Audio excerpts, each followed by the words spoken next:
Assalamualaikum warahmatullahi wabarakatuh. Salam sejahtera untuk kita semuanya. Semoga kita semua masih dalam keadaan sehat, masih dalam bimbingan Tuhan Yang Maha Kuasa. Pada materi kali ini yang akan kita bahas yaitu tentang koordinat kartesius. Subbabnya yaitu menentukan kedudukan titik. Koordinat kartesius seringkali kita pakai dalam kehidupan sehari-hari, misalnya untuk menentukan suatu titik dalam peta, atau menentukan dalam pelajaran IPS tentang garis lintang maupun garis bujur untuk menentukan suatu letak astronomis suatu wilayah. Barangkali ada yang tahu letak astronomis wilayah Indonesia di mana? Silahkan nanti dicari di pelajaran IPS. Nah, dengan adanya garis lintang dan garis bujur tersebut, maka semua wilayah yang ada di permukaan bumi ini dapat terpetakan dengan baik. Atau misalnya Anda bercita-cita sebagai seorang pilot atau nahkoda, tentu harus dasarnya menentukan suatu arah dengan belajar koordinat kartesius. Dalam matematika, hal tersebut kita pelajari pada sistem koordinat kartesius. Mari kita lanjutkan.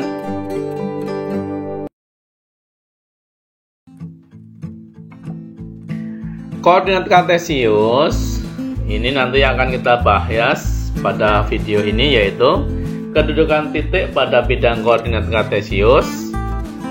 Yang pertama, sistem koordinat kartesius. Kemudian yang kedua, kedudukan titik terhadap titik asal. Titik asal ini disebut sebagai 0,0. Jadi kalau ada istilah titik asal adalah 0,0. Yang ketiga, yaitu kedudukan titik terhadap titik tertentu. Jadi setelah nomor 2 tadi 0,0, kemudian kita tingkatkan ke suatu titik tertentu, yaitu A, B. Untuk lebih jelasnya, mari kita ikuti video pembelajaran ini dengan seksama. Apabila masih kurang jelas, maka materi tersebut bisa diulang-ulang sampai Anda memahaminya. Selamat mengikutinya.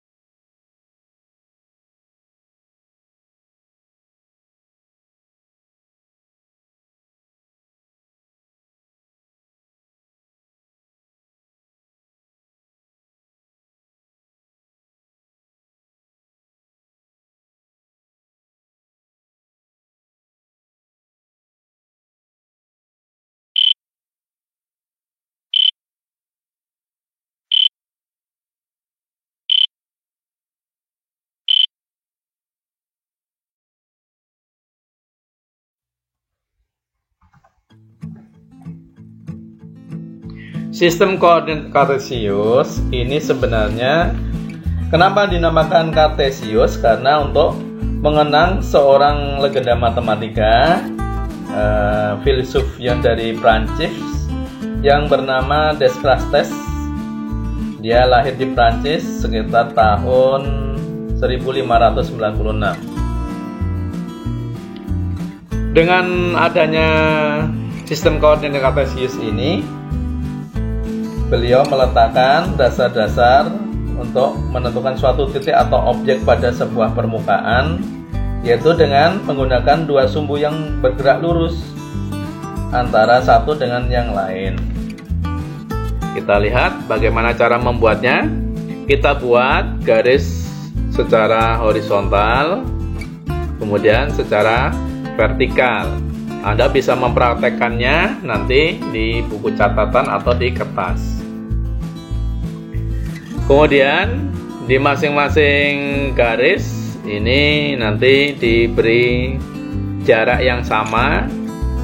Kemudian titik perpotongannya adalah titik 0,0.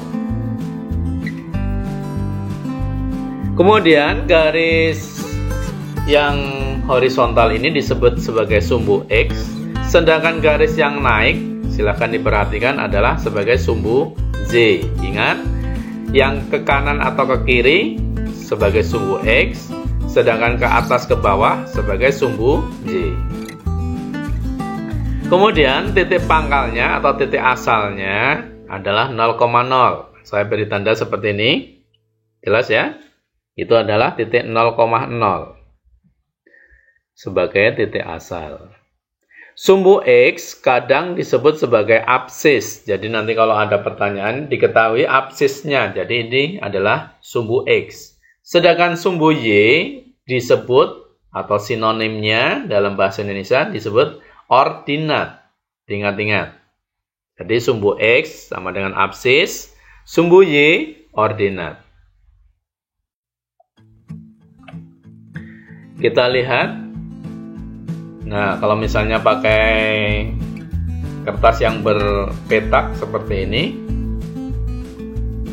ini untuk masing-masing area saya buat. Area di sini adalah sebagai kuadran 1, sedangkan yang sebelah sini sebagai kuadran 2, yang sebelah bawah kuadran 3, yang sebelah sini sebagai kuadran 4. Silahkan diamati.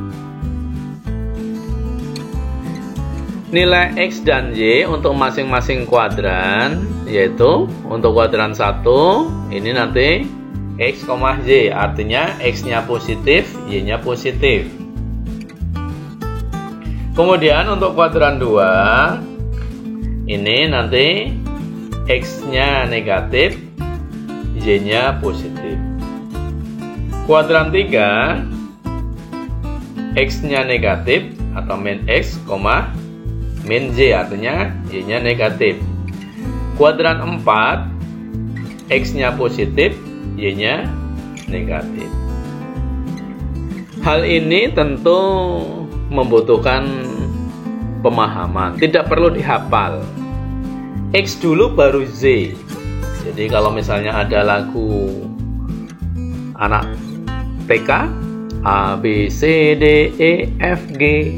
Nah, di antara X dan Y, apa dulu yang disebutkan? X, Y, Z. Berarti X dulu baru Z. Ingat, X dulu. X itu yang kanan kiri, Y itu yang atas bawah.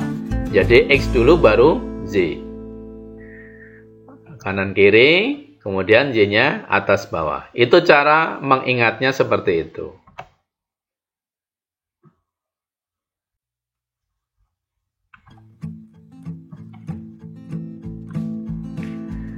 Kedudukan titik terhadap titik asal. Jadi nanti kita akan menentukan suatu titik dari titik 0,0. Misalnya saya beri titik di sini. Diperhatikan titiknya. Titik ini saya beri sebagai titik A. Di mana letak titik A terhadap titik asalnya? Titik asalnya adalah 0,0. Langkahnya yaitu dari titik 0, ingat X dulu, berarti kita bermain di sumbu X. Ke kanan, berarti 4 langkah ke kanan. Artinya nanti kita mengantongi untuk sumbu X-nya adalah 4. Sedangkan dari 4 ini, dari angka 4 itu, titiknya ke arah atas, berarti positif kalau ke atas. Jadi ke arah atas sebanyak berapa langkah? Sebanyak 3 langkah.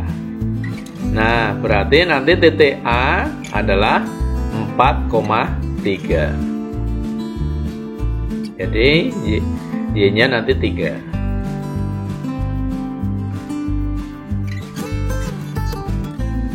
Jadi titiknya A 4,3. Jadi kalau ada tulisan seperti itu artinya titik A letaknya X-nya 4, Y-nya 3.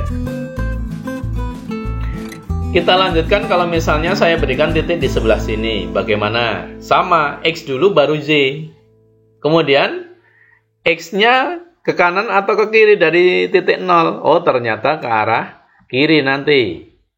Jadi ini namanya titik B. Ke arah kiri berapa langkah? Kita hitung. Oh, ternyata ada 5 langkah. Ke kiri berarti artinya negatif. Terus dari negatif 5 itu ke arah atas atau bawah? Y-nya. ternyata ke arah bawah. Jadi kita nanti mengantongi negatif 5 untuk X-nya. Kemudian Y-nya ternyata tepat di angka negatif 4. Jadi kita mengantongi Y-nya sama dengan negatif 4. Jadi bisa dituliskan titik B, X-nya negatif 5, Y-nya negatif 4. Jadi B sama dengan min 5, min 4. Bisa dituliskan seperti itu. Jelas ya sampai di sini? Diamati baik-baik langkah-langkahnya serta penjelasannya tadi.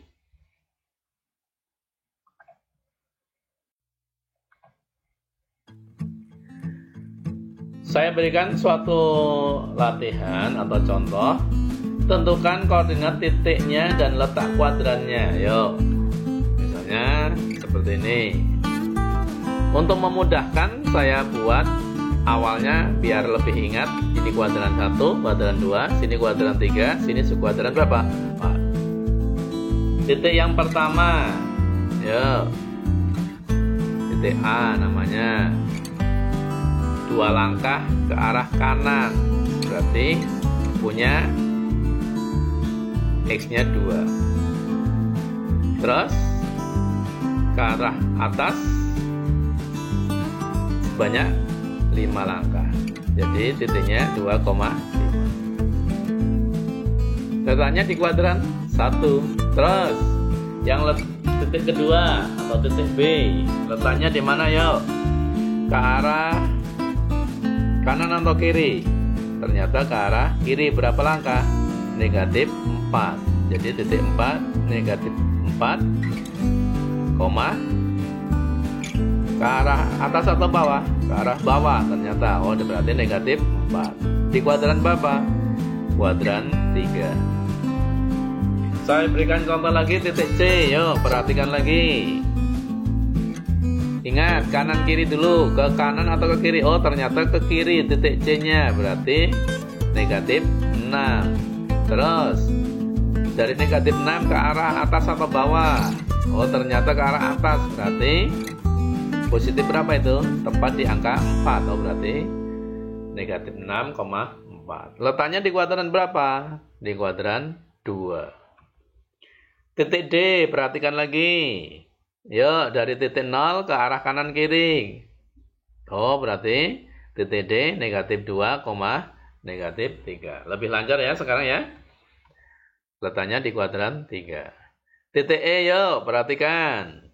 Kanan kiri dulu. Oh, ternyata ke arah kanan. Sebanyak 3 langkah. Oh, berarti titik E 3, ke bawah negatif 4. Letaknya di kuadran berapa? Kuadran 4. Ya, tambah lagi. Titik F, perhatikan. Mana titik F? Oh, ternyata 4 langkah. Terus 2 langkahnya ke arah atas. 4,2. Letaknya di mana? Kuadran 1. Titik G. Berarti ke kiri dulu. Negatif 4, ke atas 3. Letaknya di kuadran berapa? Kuadran 2. Bagaimana titik H? Nah, banyak sekali ini contohnya. Ke arah kanan dulu. Berarti sebanyak berapa langkah? 5. Oh, berarti titik H 5, atas bawah. Atas bawahnya itu berarti negatif 2. Letaknya di kuadran berapa? Kuadran 4. Jelas ya sampai di sini? Kemudian yang kedua yaitu kedudukan titik terhadap titik tertentu atau A, B. Contoh, tentukan koordinat titik A 4,6 terhadap atau dari titik B. Artinya nanti titik B-nya itu menggantikan 0,0 seperti tadi.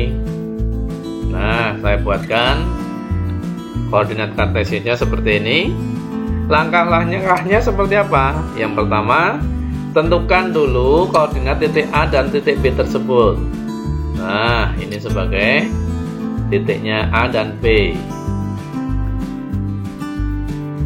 Jadi A 4,6 artinya 4 langkah ke kanan, kemudian ke atas 6 langkah, 6 satuan.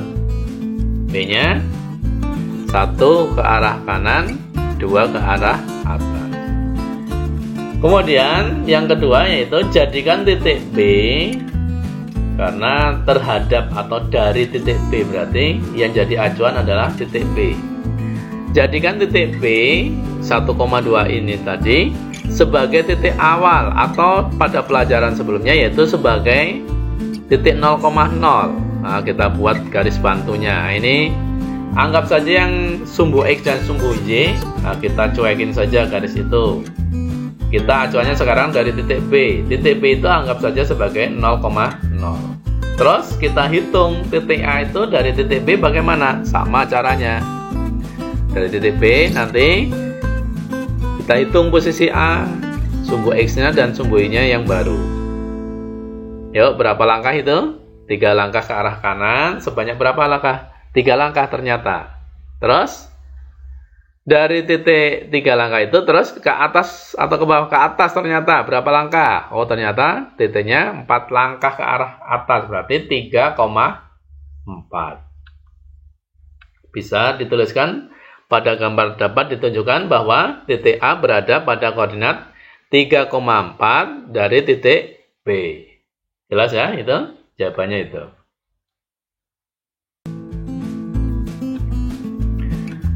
Contoh soalnya saya berikan seperti ini. Tentukan jarak titik A dan B terhadap sumbu X dan sumbu Y. Nah, sekarang pertanyaannya adalah titik A dan B jarak. Apakah ada jarak antara Jakarta ke Surabaya negatif 600 kilo misalnya? Kan tidak mungkin, berarti jarak itu ya tetap positif. Tinggi orang negatif 150, kan tidak mungkin, jarak itu selalu positif. Tapi titik A terhadap sumbu X, yuk bagaimana cara menjawabnya? Ya kita lihat titik A itu kedekatannya dengan sumbu X itu berapa satuan nanti. Nah, ternyata 1 satuan. Dengan sumbu Y berapa langkah? Ternyata kita hitung, oh ada 3. Kesimpulannya titik A berjarak 1 satuan terhadap sumbu X dan berjarak 3 satuan terhadap sumbu Y. Bagaimana kalau titik B? Sama, kita hitung jaraknya berapa satuan dengan sumbu X. 1, 2, 3, 4. Ternyata 4 satuan dengan sumbu X. Dengan sumbu Y kita hitung, oh 1, 2. Jadi titik B berjarak 4 satuan terhadap sumbu X dan berjarak 2 satuan terhadap sumbu Y. Oke, sampai di sini.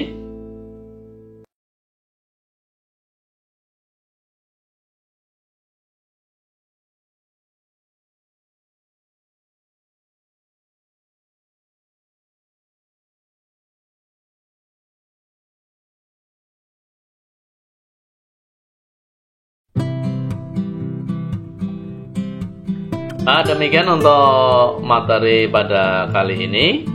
Sedangkan ini hanya sebagai referensi untuk berlatih bagaimana kita menyerap apa-apa yang sudah diberikan. Semoga kita masih bisa mengerjakan untuk menuju kita menjadi orang yang lebih baik daripada hari-hari kemarin. Demikian, semoga bermanfaat. Atas perhatiannya, saya ucapkan banyak terima kasih.